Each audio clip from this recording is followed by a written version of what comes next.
Okay guys, so I'm at a point now where I can probably tell you this and then I can take a break for a little bit. Anyways, so what I want to show you here real quick is a complete confirmation that all of the pyramids are related by number. And you can show this to anybody you want to. You can show it to any professor, anybody, any scientist, anybody that you want to. You can show them this, show them the math, show them the numbers, and see what they have to say. So if you take a look at the geometry here, these pyramids and these squares represent pyramids. The circles represent the circles that are inscribed inside each one. Okay, because we're dealing with circles and squares. And so we have 12 steps here. On the 12th one, so if you can notice that right here, I've got this number 12th. We have this marker that's 10 degrees. The 10 degrees is important because if we take the 10 degrees and multiply it by 36, we get the circumference. The reason we do it this way is because it's cleaner and because all of these precession numbers that I've been telling you about come out as well.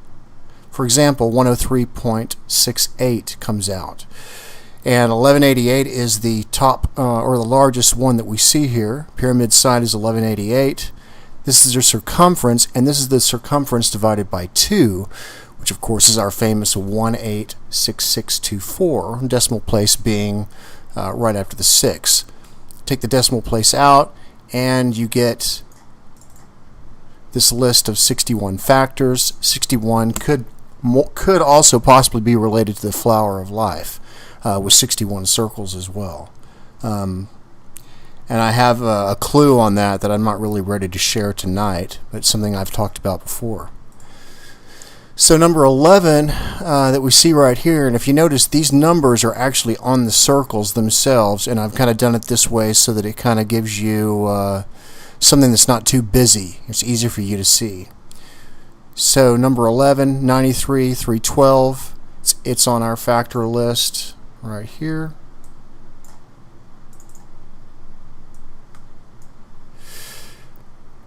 '84 and 1512 being the circumference divided by 2 right over here. I'll go over this with you in just a second. So for number 9, the 10 degrees is 73.33.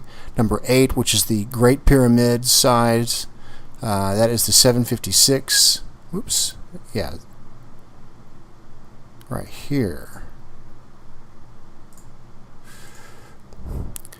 Well, the one that number 8 is on here, for some reason it won't let me click it. There it goes.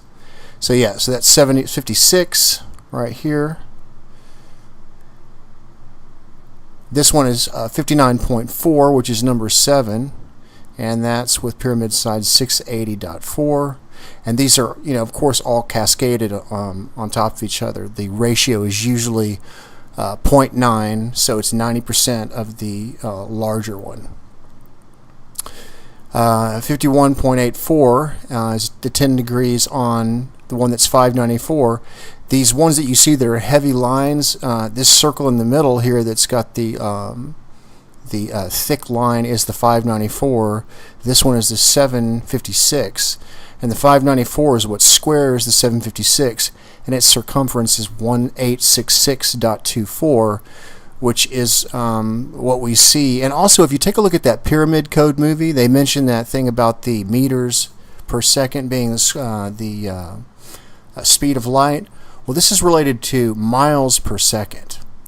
186,624 miles per second being the speed of light, which is also 432 squared.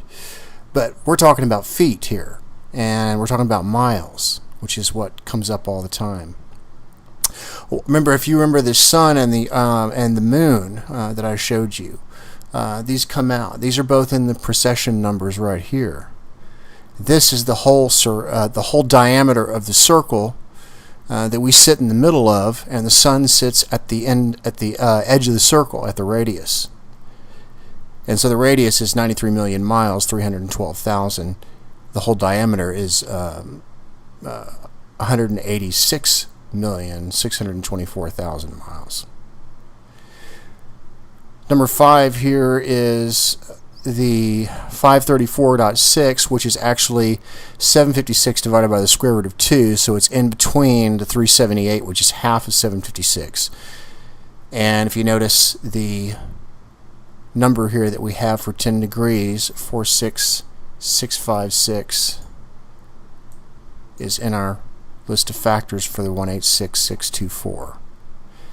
Then we have number 4, and number 4 is our 481.14 that we're all familiar with, which is what we see as the height of the Great Pyramid minus the top of it. The top of it now is roughly about 455 feet. But 481.14 represents the feet of the Great Pyramid in height. As you can see here, the circumference divided by 2 is roughly 756. And then 42 is 10 degrees of that. So this is 42, you multiply that times 36, and then you get 1512, which is twice the diameter of the side of the Great Pyramids. That's how that works. So then you have the next one, which is 10 degrees, which is 3656. If you remember, that would be the square root of 2 of 5184 that we saw on the top of the pyramid. Then we have 33 being 10 degrees. And that's actually half of 756, being 66 being 10 degrees for 756. And then so if you take a look at the circumference, if you're noticing a pattern here, right? So the circumference of 378 is 1188, which is the first side length we saw, right? And so then the very last one that we see here, and the reason this is highlighted green, is this is the little pyramid. This is the third pyramid. And I haven't spoken about it much because I really hadn't found the relationships in number until just recently. So here's the deal. So if you take the little pyramid, which is 340.2, which is, if you notice, we have like 3024, we'll have 3420, we'll have, these numbers are like anagrams when you take a look at them all over the place. They just kind of switch places. And so the 340.2, if you multiply that times the square root of 2, guess what you get? 481.14. And the 10 degrees of that is 29.7, which is kind of interesting because it's also missing that top as well.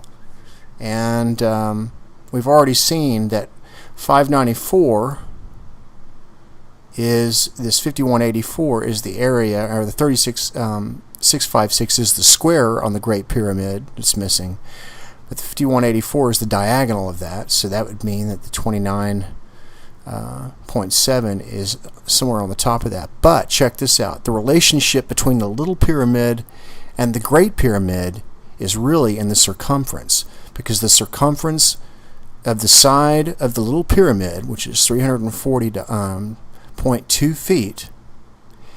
So if you take the circumference, right, so that's 29.7, and you multiply that times 36, you get the 756 times the square root of 2, which is its diagonal. So the side length of the Little Pyramid, its circumference, is the same as the diagonal of the Great Pyramid, and that's how they are related in number, as you can see right here.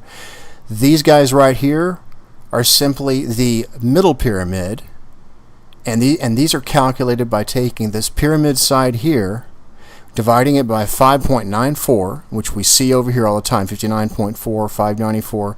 So we divide by 5.94 and then multiply times 10. And if you notice, these numbers that you see here are the numbers I've been showing you, right? So the actual side length of the middle pyramid is 70707, right? 1000 is its diagonal. And then these various things that we see here, like I guess a version of phi. This is a square root of 2. This is square root of phi. This is the ratio for pi over 2. If it was 0.6363. So that what the middle pyramid is showing us is it's showing us all these irrational numbers and ratios. but you can get to it by this calculation from this over here, and it gives you the calculation for all the ones in the middle pyramid. So it's all related by number, folks. And you could take this to anybody and show it to them. And anyways, I'm really happy I've made it this far. It's amazing what I have discovered so far with all this stuff. It's kind of hard to put it down. I need to put it down for just a little bit, though, give myself a break. But you guys have a great weekend, and I'll talk to you soon. Feel free to share this. For some reason, my comments have been turning off. I don't know why that is. So I'm going to try to double check this one and make sure the comments are enabled when I post this thing. So you guys have a great day, and I'll talk to you soon.